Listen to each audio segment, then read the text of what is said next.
الحمد لله رب العالمين والصلاة والسلام على سيد المرسلين محمد وآله وأصحابه وأزواجه وذرياته وأهل بيته أجمعين أما بعد أعوذ بالله من الشيطان الرجيم بسم الله الرحمن الرحيم شهر رمضان الذي أنزل فيه القرآن هدى للناس وبينات من الهدى والفرقان وقال في موضع آخر بعد أعوذ بالله من الشيطان الرجيم إنا نحن نزلنا الذكر وإنا له لحافظون صدق اللہ العظیم۔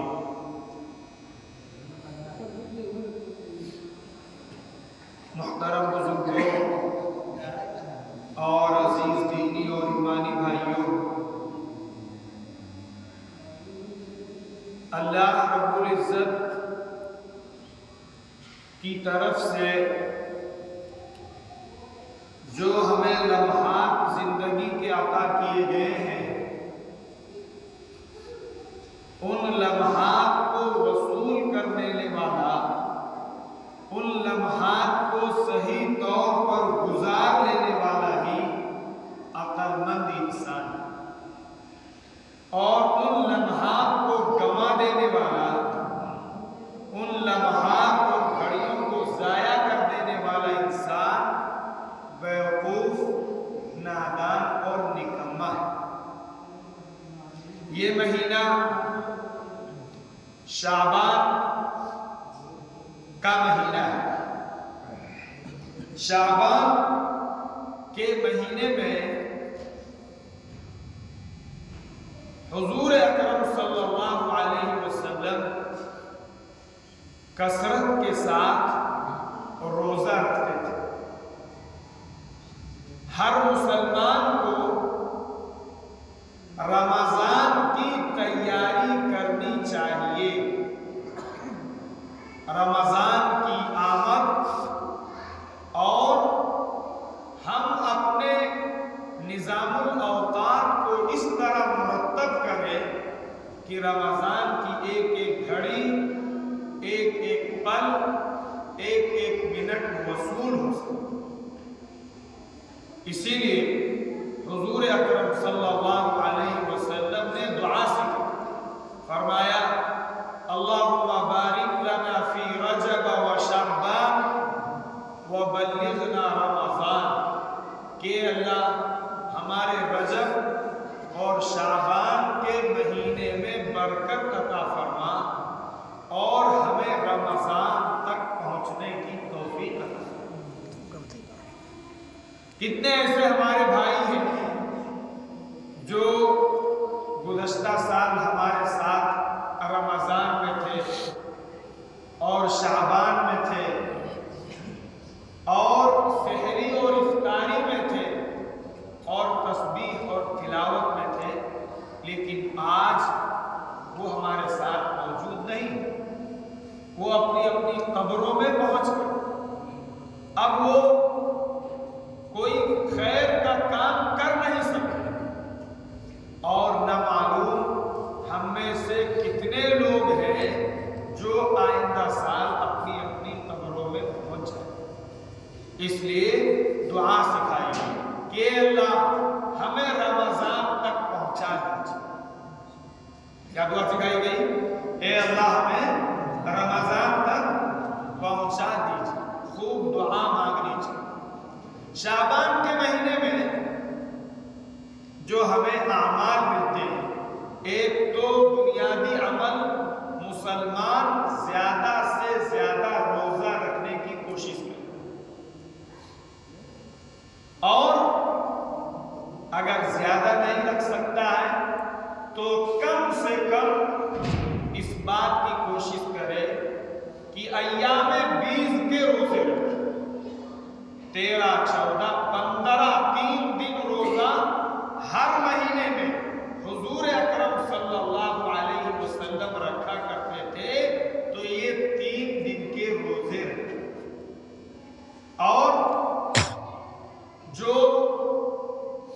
شعبان کی 15ویں رات ہوتی ہے، اس رات میں بعض روایات کے اندر آتا ہے کہ اللہ رب العزت کی طرف سے خاص توجہ اور عام اللہ کی طرف سے اعلان ہوتا ہے توبہ قبول کرنے کا، رحمت عطا کرنے کا، اللہ کی طرف سے نوازشات کا، اللہ کی طرف سے بخشش کا، اللہ کی طرف سے عطایا کا عام اعلان ہوتا ہے، اور اللہ کی خاص رحمت انسانوں کی طرف متوجہ ہوتی۔ اسی لیے علماء نے یہ بات لکھی ہے، بعض احادیث کی بنیاد پر، کہ اس رات کو توبہ کرنا چاہیے، معافی مانگنی چاہیے، گڑ گڑانا چاہیے، اللہ سے رحمت کا سوال کرنا چاہیے، اپنی روزی میں برکت کا سوال کرنا چاہیے، اور تلاوت کرنا چاہیے، استغفار کرنا چاہیے، اور اللہ سے اپنا لو لگانا چاہیے،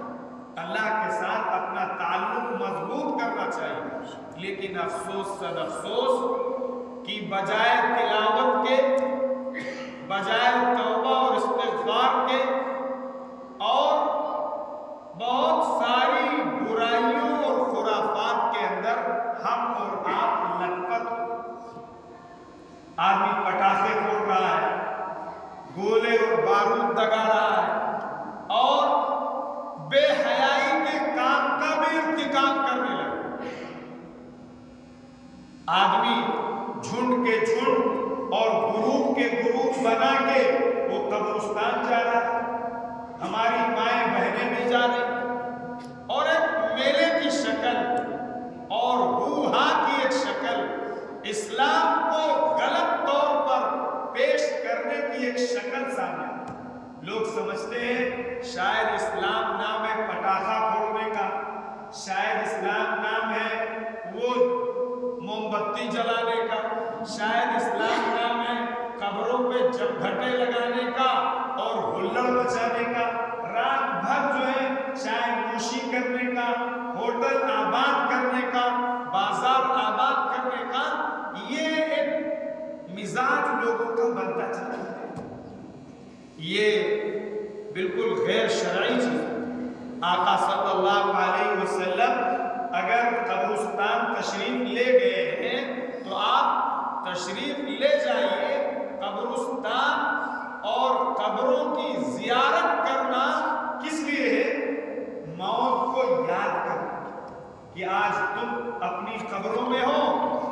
اور کل کو ہم تمہارے پیچھے پیچھے اپنی قبروں میں پہنچ جائیں۔ آخرت کو یاد کرنا، اپنی قبر کی منزل کو یاد کرنا، اس بات کو یاد کرنا کہ ہم نے آخر قبر کے لیے تیاری کیا کی،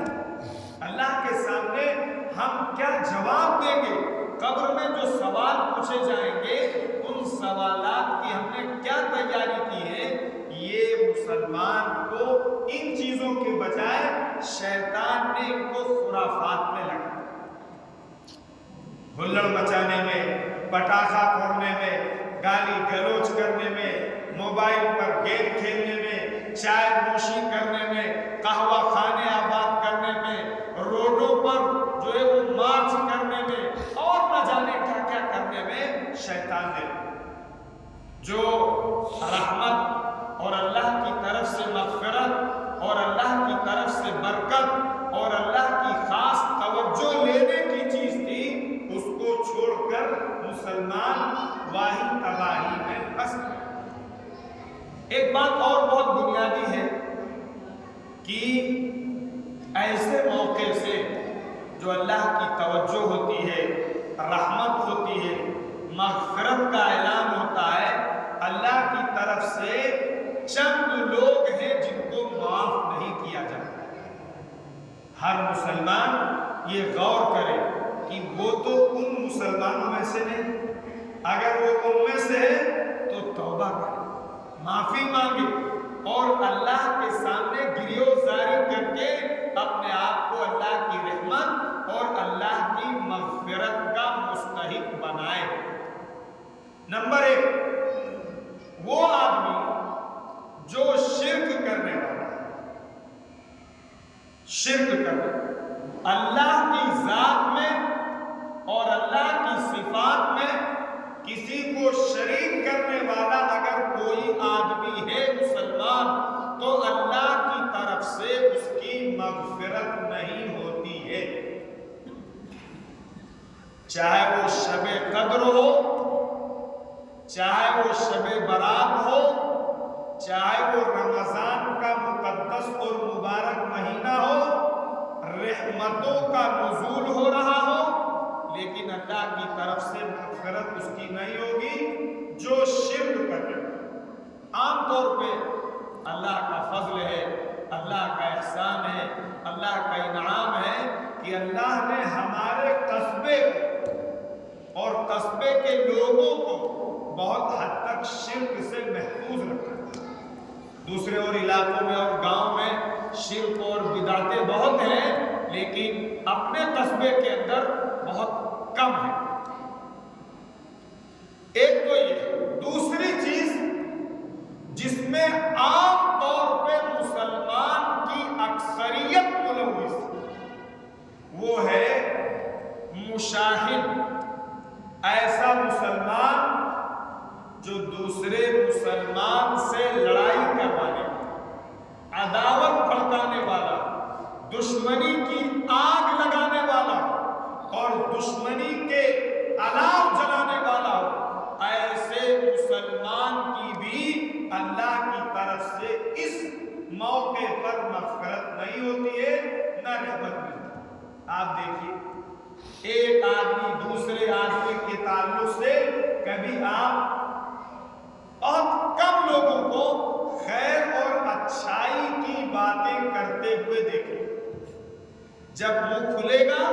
تو فلاں ایسا ہے، فلاں ایسا ہے، فلانی ایسی ہے، فلانی ایسی ہے، اور یہ باتیں اس لیے کی جاتی ہیں تاکہ دلوں کے اندر بدگمانیاں پیدا، دلوں کے اندر توڑ پیدا، دلوں کے اندر رنجش پیدا، دلوں کے اندر نفرتیں پیدا، دلوں کے اندر قدورتیں پیدا ہوں۔ یہ مسلمان کا ایک بہت گھناؤنا اور گھٹیا عمل اور صفت بن چکا۔ ہر مسلمان ایک دوسرے کو لڑانے کی فکر ہے، ایک دوسرے کے دلوں میں حسد، کینہ، کپٹ اور اس طرح کی چیزیں، رنجشیں اور عداوتیں برپا کرنے اور پیدا کرنے کی کوشش کرنے والا،